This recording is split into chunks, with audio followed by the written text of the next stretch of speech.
I was in Target yesterday. There was a t-shirt, and it said something along these lines. I tried to block it out, okay? Tried to block it. I tried to erase it from my memory. But it said, if you just believe, you can make rainbows. It said that. That's the dumbest thing I've ever heard in my life.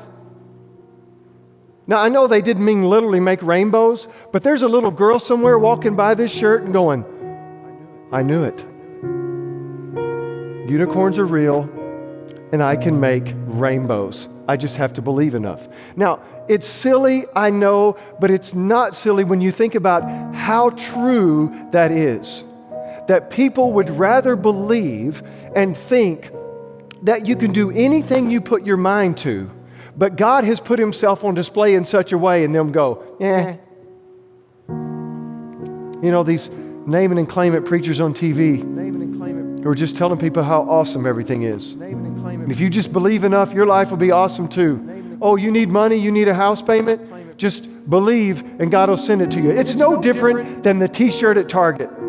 If you just believe enough, you can make rainbows. It's no different. When you meet God, the priority in your life is not your mortgage payment. Do you understand that? If you know the God who created DNA in your body that can go back and forth to the sun 70 times, you're not going, oh Lord, all I need is a mortgage payment. You're saying, I know God, and if he made that many mosquitoes and palm trees, he can handle my mortgage payment.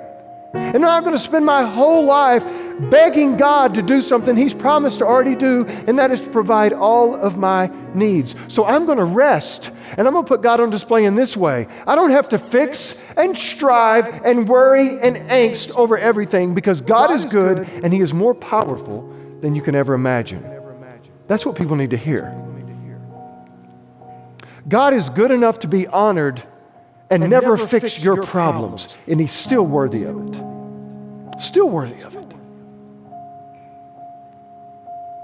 The Jews had fallen into this idea that God was supposed to save them from their immediate problems and circumstances, which was Rome at the time of Jesus. That's how God was put on display, is he's going to come in and he's going to just get rid of Rome and let Israelites be free again. Small-minded understanding of God. Tiny-minded understanding of God. And if we're not careful, we become the same way.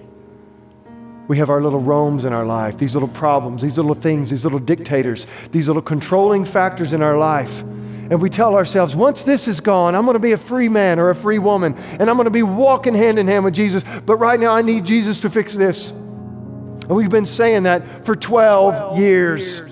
Waiting on everything to get right, waiting on everything to get fixed, and nothing has changed. And we're forgetting that it's bigger than us. And not just the fact he's bigger than us, but the people watching around us, they're not our Gentiles, they're our children and our neighbors and our coworkers and our friends. And they're not seeing a real God, because our God has been reduced down to groceries and a phone bill. He's far more than we could ever imagine. And when you're in the presence of something and you honor it, and you recognize it, it changes everything about you and your focus and what matters. Oh, sure, I'm meeting Michael Jordan. I'm probably double parked, and I may get towed or have a ticket, but right now I'm not that worried about it.